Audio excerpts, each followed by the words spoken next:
लगभग पिछले साल की बात है, यही दिन थे बिल्कुल। जब मैं और आप दिल्ली चुनाव के संबंध में बार बार जाना पड़ता था, क्योंकि कांग्रेस के नेताओं से बार बार के वो इंडिया ब्लॉक मिलकर चुनाव लड़े। उस संबंध में जो रुख कांग्रेस के नेताओं का था, तो हम ये महसूस करते थे, आप और हम बार बार, कि काश सीताराम हॉस्पिटल में ना होते तो हमें इतना परेशान नहीं होना पड़ता।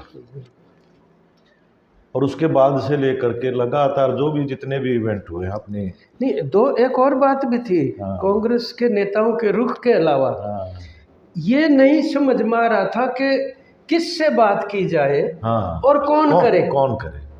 ये बड़ी बात थी। बिल्कुल। खैर, लेकिन उसके बाद से भी लगातार, क्योंकि अपनी असेंबली के बीच इलेक्शन हो, ये पहला चुनाव होगा कि जब सीताराम येचुरी हमारे कैंपेन में नहीं आए। बिल्कुल। हमारी स्टेट कॉन्फ्रेंस हुई पार्टी की। आमतौर पर सीताराम येचुरी क्योंकि हमारी पार्टी के इंचार्ज भी रहे, उसके बाद भी हरियाणा में लगातार स्टूडेंट लाइफ से लेकर के ऐसे जब भी कोई मास पब्लिक मीटिंग हमने की है या कॉन्फ्रेंसेस हुई हैं, तो हमेशा सीताराम रहे। इस बार हर बार जैसे होती ना, आँखें यूँ देखती हैं कि वो बंदा, वो आदमी जो हमेशा उपस्थित रहते थे हमारे बीच में नहीं है। वो पार्टी कांग्रेस के टाइम पे भी ऐसी फीलिंग थी। मैं तो खैर लगभग 43 साल कह सकता हूँ, 44 साल, आपका तो और भी लंबा उनके साथ एसोसिएशन रही, क्योंकि वो भी स्टूडेंट लीडर JNU 73 से था। आप भी यहाँ एग्रीकल्चर यूनिवर्सिटी में प्रेसिडेंट बने, वो भी वहाँ JNU में प्रेसिडेंट बने। इमरजेंसी का दौर आप लोगों ने देखा है। लेकिन बॉम्बे कॉन्फ्रेंस थी जो SFI की, मेरा उसके बाद से उनके साथ एक तरह से संपर्क बना है। और मैं कह सकता हूँ कि वो एक ऐसी शख्सियत थे कि जो, और मेरे जैसे अनेकों होंगे हिंदुस्तान में जिनको ये लगा होगा कि ना सिर्फ राजनीतिक तौर पे, सामाजिक तौर पे एक ऐसी शख्सियत को हमने खोया है जिसकी भरपाई नहीं हो सकती, लेकिन एक ऐसे दोस्त को भी, एक मित्र को भी, एक संरक्षक को भी, जो समम के लेवल पे भी महसूस करते हैं। तो ऐसा एक फीलिंग ऐसे अनेकों लोगों की होंगी। बिल्कुल ऐसी पर्सनैलिटी थी वो, खैर बहुआयामी, मतलब जिस तरह से बहुत ही एक उच्च मध्यम परिवार से आए हैं, बहुत ही ज़्यादा मेधावी विद्यार्थी हैं, और आम विद्यार्थियों के बीच में यहाँ जिस तरह की पॉपुलरिटी उन्होंने हासिल की, सैकड़ों साथियों को बाय नेम हरियाणा। उनकी मेमोरी गजब की थी। बिल्कुल। नाम नहीं भूलते थे, लेते थे एक बार, कमाल था उनका। तो खैर ऐसा दोस्ताना संबंध था। रात को मीटिंगें होती थी, जैसे कई साथी सिगरेट विगरेट पीते थे, सीताराम भी पीते थे। तो एक बार की बात है, मेरे ख्याल में वो हमारी उचाना में कहीं मीटिंग, स्कूल था कोई, तो औरों की सिगरेट खत्म हो गई, सीताराम से सिगरेट मांग ले। तो सोचा तेरी भी खत्म हो जाएंगे, ठीक है, डिब्बी फेंक दी। सोची भाई खत्म हो गई इसकी, और सारी मीटिंग खत्म हो गई, डिब्बी उठा के फिर तो उनके साथ हर कोई बेहिचक बिल्कुल कर सकते थे, और इतने का एक सादगी का, एक सहज भाव का। अहरवा में हमारा स्कूल था SFI का, 83 के आसपास की बात है, क्योंकि आपको तो पता है कि हर साल हम गाँव में किसी में कैंप लगाते थे, तो उस साल अहरवा में रखा था। और फतेहाबाद में अहरवा गाँव अपना। हाँ। वेद गुप्ता जी तो खैर हमारे पहले से ही टीचर रहे, लगातार यहाँ दिल्ली यूनिवर्सिटी के प्रोफेसर थे। और सीताराम येचुरी वो शिक्षक के रूप में दोनों को आना था। तो अगले दिन जैसे स्कूल है, शाम को चल पड़े वहाँ से, तो फतेहाबाद पहुँचे रात। फतेहाबाद का जो अब पुराना बस स्टैंड है, वो उस समय नया बना था। बिल्कुल। तो वो वहीं पे कोई साधन था नहीं है गाँव जाने का, तो वहीं बर्थ जो थी है अपनी कंक्रीट की, उस पे सो गए, दोनों के दोनों वहाँ सो गए फर्श पे। सुबह हम देखते हैं, हम भी जैसे बाहर, क्योंकि स्कूल में कैंप था, टॉयलेट के लिए आए, लौट के तो देखते हैं दोनों पैदल आने लग रहे हैं सुबह। हम बड़ा आश्चर्य हुआ, तो भाई इतना जल्दी कैसे आप पहुँच गए? हाँ। तो उन्होंने बताया कि रात हम तो पहुँच गए थे, ऐसे वहाँ सोए, सुबह सुबह पुलिस वाला उठाया, तुम कौन हो भाई, क्या? वहाँ से चल पड़े, पूछा उनसे, भाई बताओ यार वहाँ जाना हमें। तो जैसे तैसे कोई साधन मिला और पैदल चलते चलते पहुँच गए। बिल्कुल बिल्कुल। तो हर तरह का उनका व्यक्तित्व को हम देखेंगे तो तमाम तरह की एक गाइडेंस के लेवल पे, सहयोग के रूप में। नहीं, अगर कॉमरेड आप सीताराम येचुरी के बारे में हमारी जितनी निकटता उनके साथ रही और उसका जितना लंबा अरसा है, और वो भी अनौपचारिक रूप से, तो कितना ही अरसा चाहिए ये बातचीत करने के लिए, जाहिर है, जो कि खजाना भरा हुआ है। और जब हम इस बातचीत को शेयर आपस में कर रहे हैं तो अपने जो साथी दर्शक है इस कार्यक्रम के, उनके साथ एक तरह से शेयर कर रहे हैं। तो इस एक साल के अरसे में उनका किरदार हिंदुस्तान की राजनीतिक और सामाजिक जीवन में इतना ऊंचा था, तो न केवल कम्युनिस्ट पार्टी मार्क्सवादी, न केवल वामपंथी दल, बल्कि पूरा जो प्रगतिशील और जो सेकुलर डेमोक्रेटिक हमारा परिवेश है देश का, उसमें जबरदस्त ढंग से आज भी कमी खल रही है उसकी बहुत बड़ी।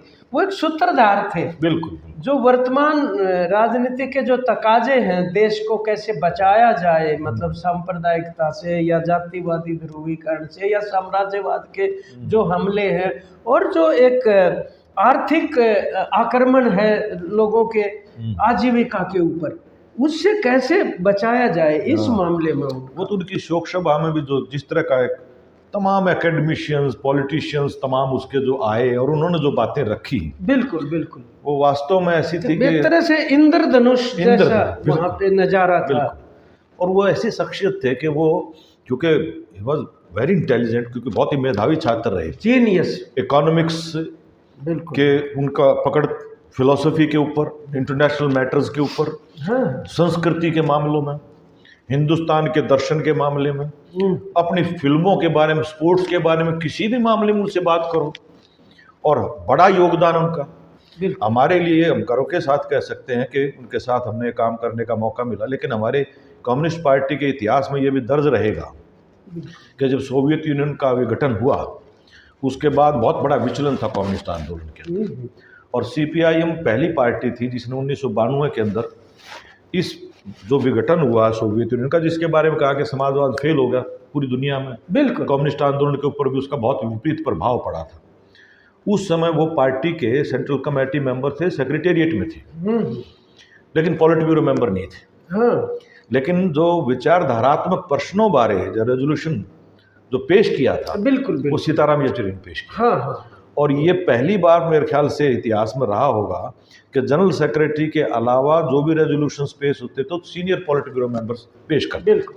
ये था उनका जो योगदान वैचारिक तौर पे, क्योंकि वो इंटरनेशनल अफेयर्स में भी कॉमरेड सुरजीत के साथ लुक आफ्टर करते थे दुनिया के स्तर पे। दौर जो था जब सोवियत संघ का विघटन हुआ, और जो वो उन्होंने प्रस्ताव पेश किया, उसके तुरंत बाद एक स्थिति खड़ी हो गई कि जो समाजवाद और मार्क्सवाद की विचारधारा है उसके ऊपर बड़ा वैचारिक हमला हुआ साम्राज्यवाद की तरफ से। उन्होंने ये कहा ये वास्तव में प्रासंगिक है ही नहीं विचारधारा।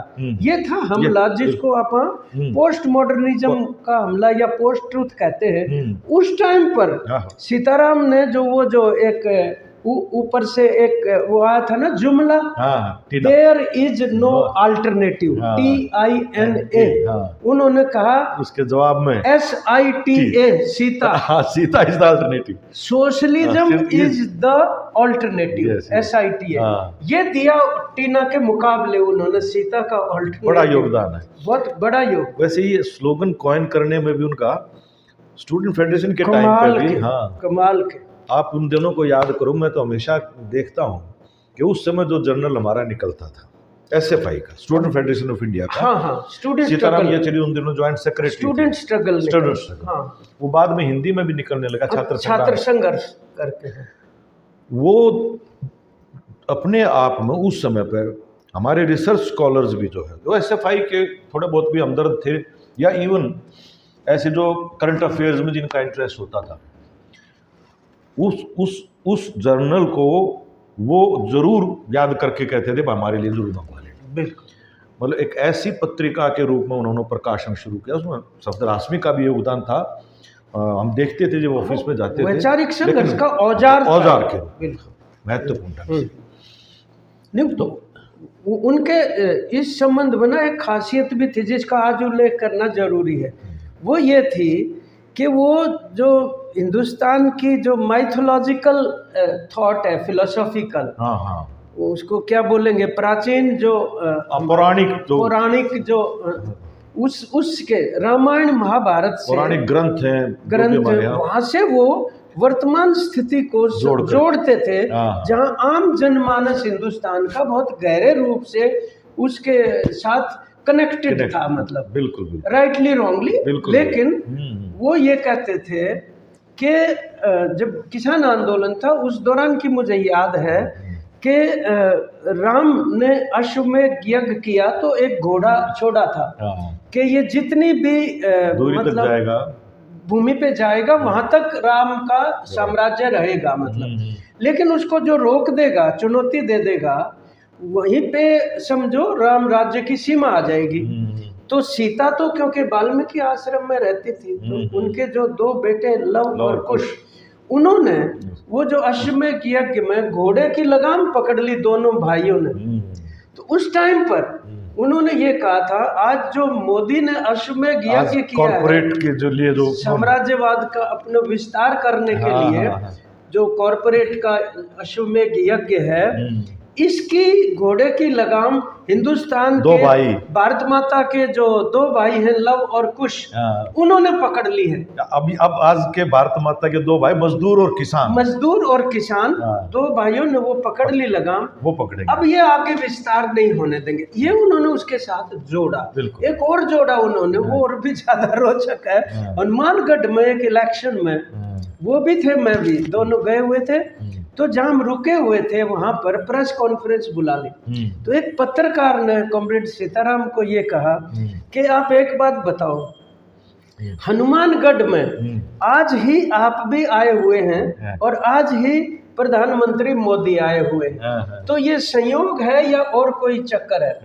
बोले देखो, नरेंद्र मोदी से तो आप उनसे पूछ लेना, लेकिन मेरा नाम सीताराम, मैं सीता और राम दोनों मेरे नाम में है और हनुमानगढ़ में आया हुआ हूँ, तो हनुमान भी जुड़ गया। हाजिर जवाबी में उनका कोई जवाब नहीं था। तो मैं तो बिल्कुल कुदरती तौर पर यहाँ हूँ, उनसे आप पूछ लो कि कैसे आए हुए, इस तरह वो करते थे। बिल्कुल तो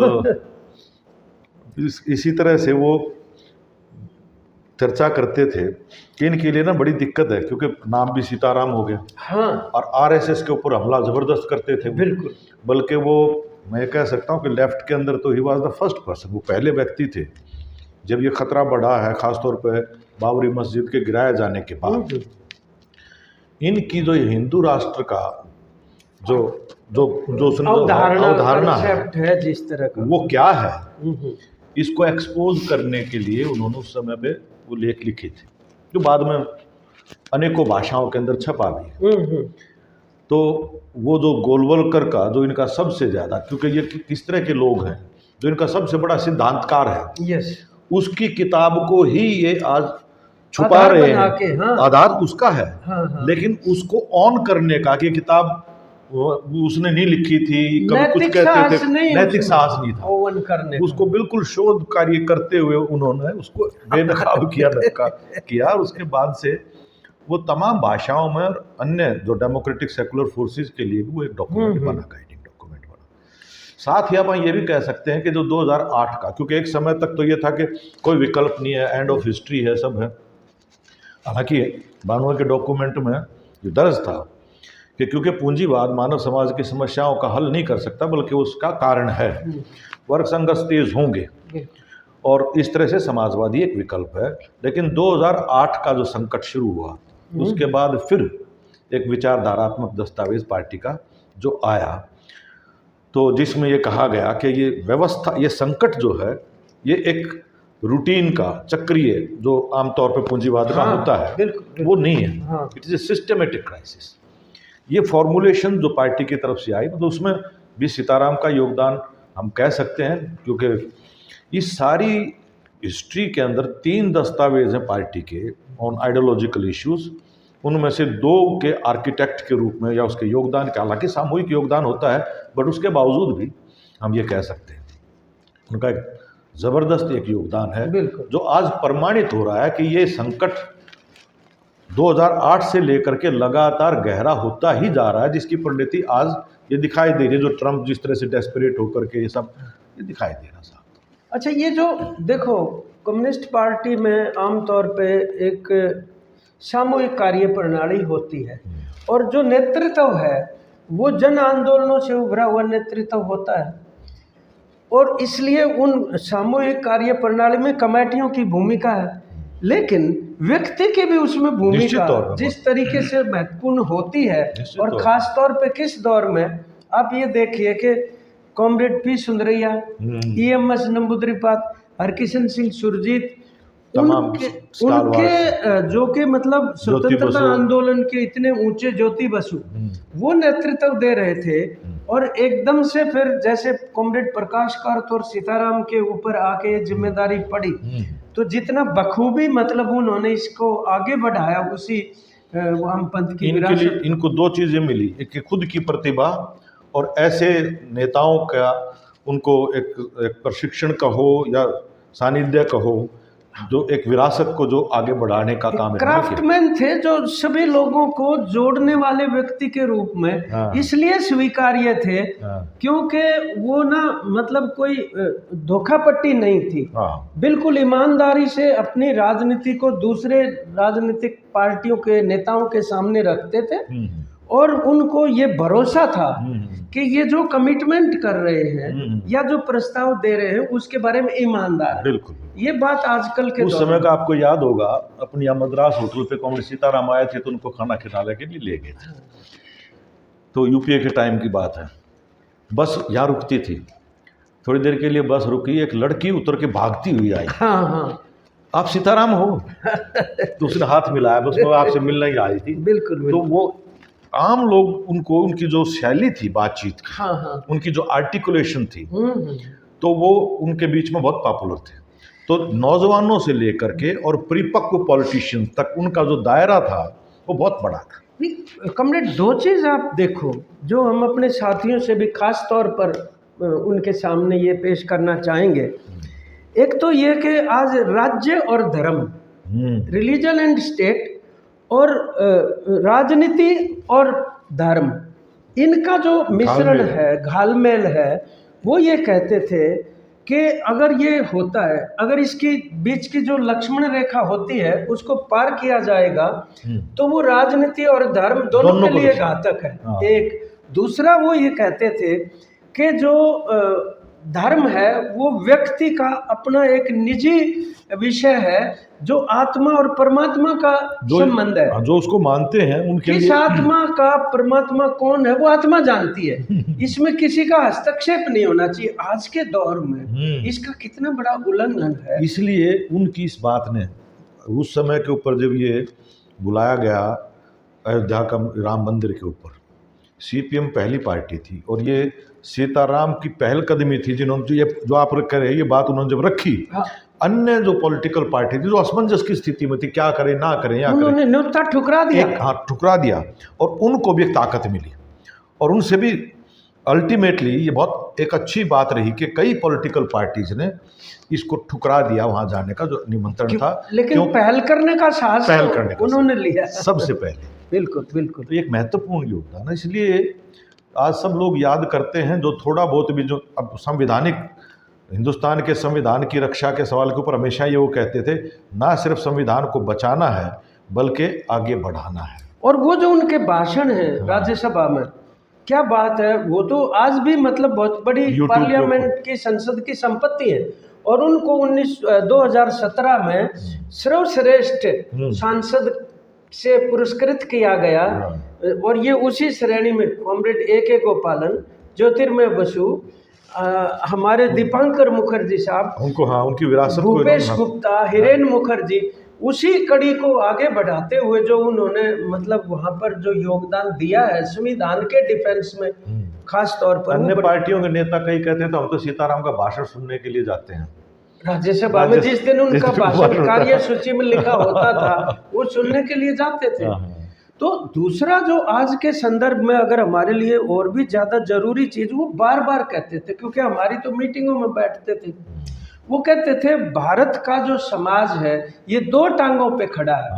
एक आर्थिकता की टांग है, एक सामाजिक क्षेत्र की टांग है। तो हम जैसे आप एक टांग के ऊपर फुदक तो सकते हैं, हाँ, लेकिन दौड़ने की तो छोड़ो, चल भी नहीं सकते। तो दोनों स्तरों के ऊपर दोनों पर लड़ाई, इस आंदोलन को आगे बढ़ाना पड़ेगा, जिसमें लोगों के आर्थिक हक भी हैं, अधिकार भी हैं, और उधर से उनकी जो सामाजिक उत्पीड़न और आर्थिक शोषण दोनों के खिलाफ अंदर से महिला का सवाल है, उसमें दलित का सवाल है, पिछड़ों का, आदिवासियों का। न केवल वो मतलब आदिवासी और दलित हैं, न केवल वो महिला के दर्जे और उनके हैं, बल्कि वो किसान मजदूर भी हैं। तो ये जो वर्ग और वर्गीय संबंध और सामाजिक जो संबंध के सवाल को वो कहते थे इकट्ठे ही समझा जा सकता है और उसको इकट्ठे ही चलाना पड़ेगा आगे। ये खासियत उनकी, जो जटिल प्रश्नों को भी साधारण तरीके से आम आदमी के लिए कैसे ग्राह्य हो जाए। जैसे एक उन्होंने उदाहरण के रूप में आपने रखा है, ऐसे वो खरगोश वाला उदाहरण देते थे। हाँ, एक और उदाहरण देते थे वो पब्लिक मीटिंग में जो आम लोगों के अधिकार है ना, जब उनको भाई कोई मान लो सरकार ने कोई राहत प्रदान की तो उसको खैरात के रूप में पेश करती है सरकार और उसके बदले वोट लेना चाहती है। तो सीताराम पब्लिक मीटिंग के अंदर ये कहते थे कि मैं आपको ना एक कहानी सुनाऊंगा और कहानी के अंत में आपसे एक सवाल पूछूंगा और वो सवाल ये होगा कि वो कौन था। तो बोला एक बस में जो है एक मुसाफिर चढ़ा और जब कंडक्टर टिकट मांगने लगा तो उसने जेब में हाथ डाला, टिकट तो वो उसका जेब कट गई। तो बोला मेरी तो जेब कट गई बस में ही। वो बोला मेरे को नहीं पता, टिकट लेनी पड़ेगी। झगड़ा हो गया, बस रुक गई। उधर से मुसाफिर कहने लगे चलाओ भाई गाड़ी, देर हो रही है। वो बोला चलाओ कैसे, ये जो है टिकट नहीं लेने को तैयार। बोला मैं टिकट कैसे, बस में जेब कटी है मेरी।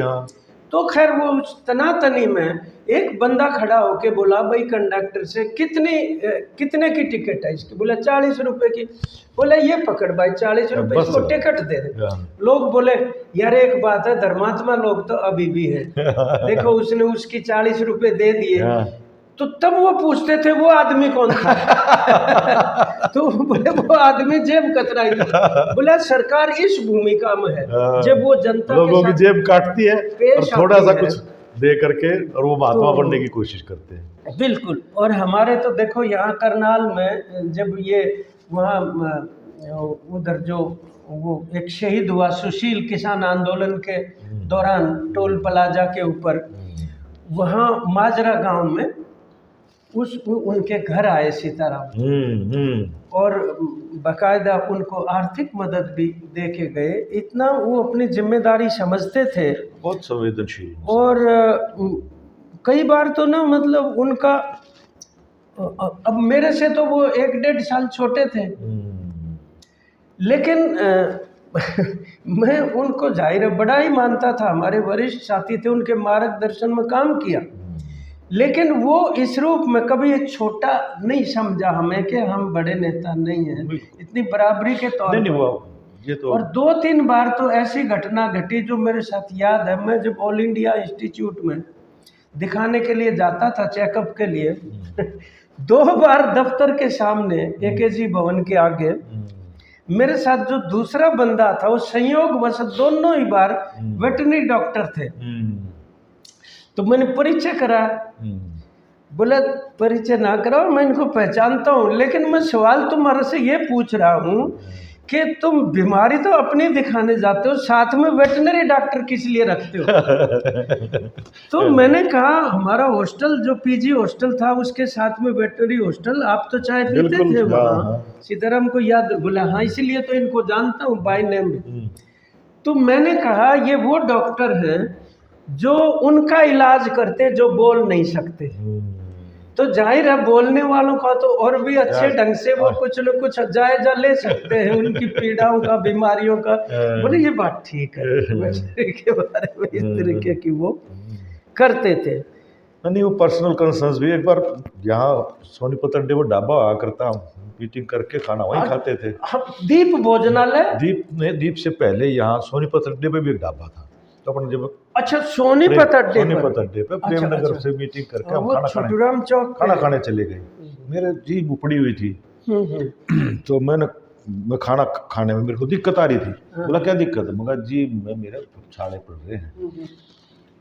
तो खाना खाने के बाद उठे, मेडिकल हॉल से कैप्सूल लाए, बोला ये ले ले। हाँ, फॉलिक एसिड की वो मुझे ध्यान है, तो वही था। बोले इनसे नहीं होंगे। बता, मैं तो इतने दिन से परेशान था। बट वो ऐसे नहीं चलता, वो बात हो गई। कंसर्न्स जो उनके थे साथियों के साथ कह रहे थे। खैर मतलब कितनी भी बात की जा सकती है, और ये मलाल या कहो जो भी कहो कि उनके खोने की कोई भरपाई तो हो नहीं सकती किसी भी तरह से। मतलब ऐसी शख्सियत बहुत मुश्किल से बहुआयामी हर लिहाज से ही, मतलब तो उसकी जगह तो कोई लेने वाला है नहीं। लेकिन उसके बावजूद भी उनका जो योगदान है वो हमारा मार्गदर्शन रहेगा, और हम सबको ही मिल कर के इस खला को, इस कमी को पूरा करने की भरसक कोशिश करनी है। नहीं, इस पे कुछ जितना, हालांकि लिखा भी काफ़ी गया है, सीताराम ने भी बहुत लिखा और सीताराम के बारे में भी लिखा गया है, परंतु वो फिर भी बहुत कम है।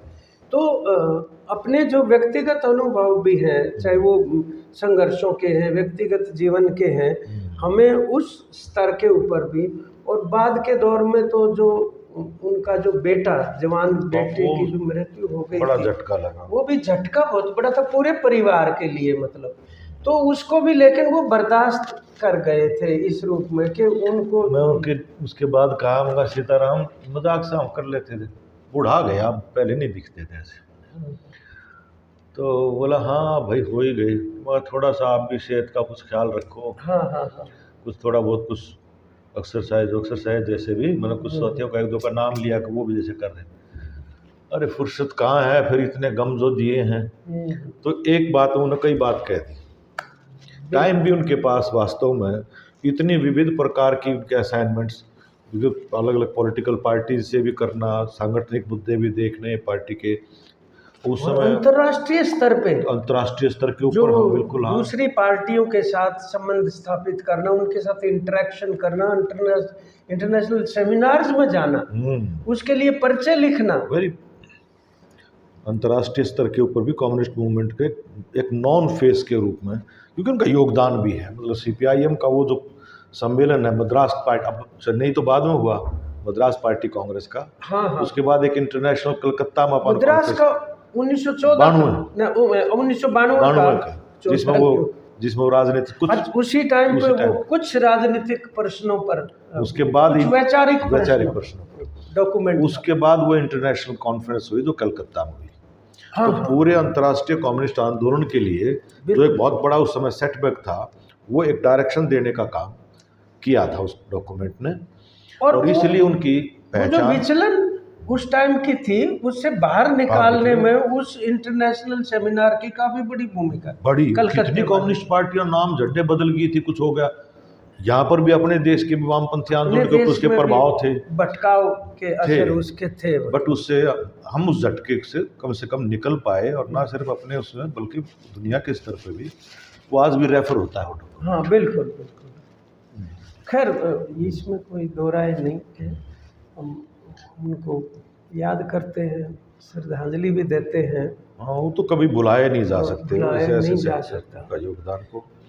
तो पूरे देश को ही ये एहसास हो रहा है, और अंतर्राष्ट्रीय धरातल के ऊपर भी उनका बार बार यही होता है, काश आज वो होते, और वो कोई उनका वैसे ना जाने का समय नहीं था, ये भी सोच नहीं सकते। मतलब आप ये देखो कि जुलाई में सेंट्रल कमेटी की मीटिंग हुई है, पार्टी कांग्रेस की प्रोसेस शुरू हो चुकी है, आप तो खैर लंबे समय तक सीसी में रहे, तो उस समय पर ये फैसला हो गया कि पहली बार हम जो रिव्यू करते थे टैक्टिकल लाइन का, वो इस बार हम पहले करेंगे। वो फैसला जुलाई में वो उनके महासचिव रहते हुए बिल्कुल हुआ, हो चुका था। और हम ये भी कह सकते हैं कि हरियाणा का विधानसभा का चुनाव, उनकी जो ऑथराइजेशन टिकट के, दैट वाज द लास्ट, उन्हीं के साइन थे उसके ऊपर हमारे। और हमें ये बताया गया कि हम जब पूछते थे भाई चुनाव सिर पे हमारे आ गए तो उनका तो आना जरूरी है, तो ये बताया गया हमें कि परसों छुट्टी मिलने की संभावना है। फिर उसके बाद 1-2 दिन आराम करके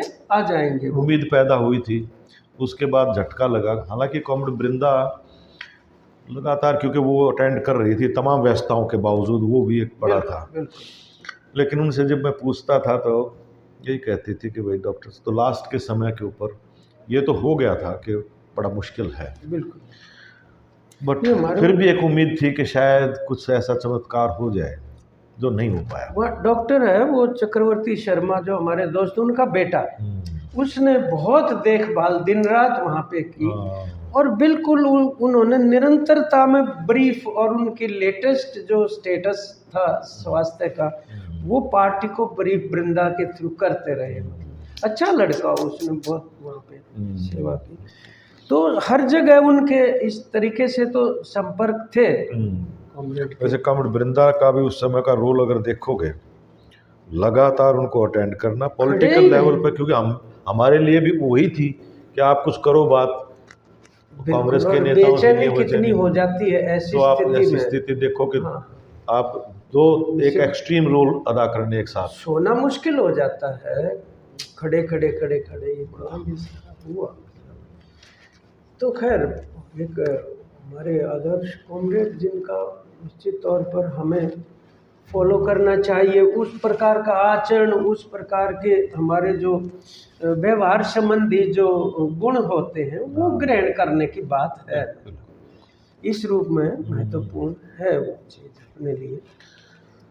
और बल्कि कॉमरेड बेबी तो उसी वो साथ ही थे, उन्हीं कतारों से कॉमरेड बेबी प्रेसिडेंट बने थे बॉम्बे कॉन्फ्रेंस में, और ये ज्वाइंट सेक्रेटरी थे। हाँ, वैसे वो मतलब मौके के हिसाब से ना, मतलब आपको याद होगा प्रेमनगर ऑफिस जो अपना बना, पहले तो क्योंकि दीप होटल पर वहीं आप मिलते थे। हाँ, तो मीटिंग यहाँ रखी हुई थी, अब ऑफिस कहाँ है पता नहीं था, मोबाइल फोन नहीं होते थे, तो वो दफ्तर पहुँचना है तो कैसे, वो तो थाने में चले गए। पुलिस स्टेशन में जाके बोले सीपीएम का दफ्तर कहाँ है शहर में, तो पुलिस वाला लेकर के आ रहा उनको, उसने तुरंत बता दिया। शहर में एक भी कॉमरेड हो ना, पुलिस बता देगी कहाँ रहता। ये उनका जो दिमाग था ना। एक समय की और बताई उन्होंने, जापान उनको जाना था और उनकी फ्लाइट रीशेड्यूल होकर थोड़ा अर्ली हो गई, पहुंच गए वहाँ। हाँ। अब वहाँ तो जो टाइम था उनको तो बाद में आना था, अब क्या करें। तो वो है ना, वो कॉमन सेंस से उनको था कि जापान की कम्युनिस्ट पार्टी तो मजबूत है, ट्रेड यूनियन भी है, वो टैक्सी वालों का जो था ना, वहाँ जाके उन्होंने सिटी बजाते थे, जैसे कम्युनिस्ट इंटरनेशनल, आमतौर पे मतलब विशल बजाई उन्होंने। तो दौड़ के एक आया वहाँ से, क्या आप कम्युनिस्ट हैं? बोला ड्राइवर बोला ना, ड्राइवर। तो बोला मैं आपको छोड़ सकता हूँ, छोड़ दूंगा वहाँ। हाँ, वो पहुँच गए वहाँ के, वो पार्टी वाले सब अचंभित, ये कैसे हुआ भाई, अब तो लेने जाना था इनको। तो ये जो उनकी मौके के हिसाब से, परिस्थितियों के हिसाब से, हिसार का पुराना बस स्टैंड जो है, वो धर्मेंद्र बता रहे थे एक दिन मेरे को कि मैं उतरा बस से, और वहाँ पर जो जूते का कारीगर, उसके पास एक बंदा खड़ा चप्पल को रिपेयर करवा रहा था, मरम्मत। तो बोला, मैं उसकी तरफ ऐसे ऐसे देखने लगा, तो वो समझ गए कि इतना गौर से मेरी तरफ क्यों देख रहे हैं। बोले क्या हुआ? बोले सीताराम ये सिर्फ। बोला हाँ। बोले यार मेरे को ये बता, पार्टी की रैली है आज, वो जगह कहाँ सी है? बोला कोई बात नहीं, मैं आपको ले चलूंगा, आप ये जूता ठीक करवा लो। तो बोला मैंने कहा मुझे भी जाना है वो देखने। तब वो लेके गए वहाँ। तो आम आदमियों के अंदर इस तरीके से जो पहचान और जो अपनापन विकसित होना चाहिए एक सामाजिक कार्यकर्ता में, ये बहुत जरूरी है। मतलब कि ये लचीलापन उनके अंदर था, वास्ट उनका कानून था, मतलब जो है ना, हाँ, जिसमें एक्सट्रीम जो आपका विरोधी भी है ना, उसके साथ भी कोई ना कोई डायलॉग का, अपनी सैद्धांतिक पोजीशन को बदले बगैर हाँ, उनको भी प्रभावित कर देना, गुंजाइश इतनी रहनी चाहिए। मतलब चलो खैर कितनी भी बातें हो सकती हैं मेरे ख्याल में, क्योंकि लंबा समय है, उनकी शख्सियत की इतनी आयाम है। तो लेकिन उसके बावजूद भी हमारा साथी के खोने के गम के साथ साथ ये संकल्प रहेगा। इस तरह की बातचीत को साथियों जारी रखेंगे, और आपके पास भी ऐसे कोई संस्मरण हो तो आप भी उसको इस में लिखना, इस एपिसोड के साथ, या वैसे भी लिख के आप अवगत करा सकते हैं। कल को उनके बारे में हरियाणा से संबंधित जो भी हमारे अनुभव और जो यादें हैं, जानकारियां हैं, उनको प्रकाशित पर्सनल लेवल पे बहुत लोगों करें। धन्यवाद, शुक्रिया।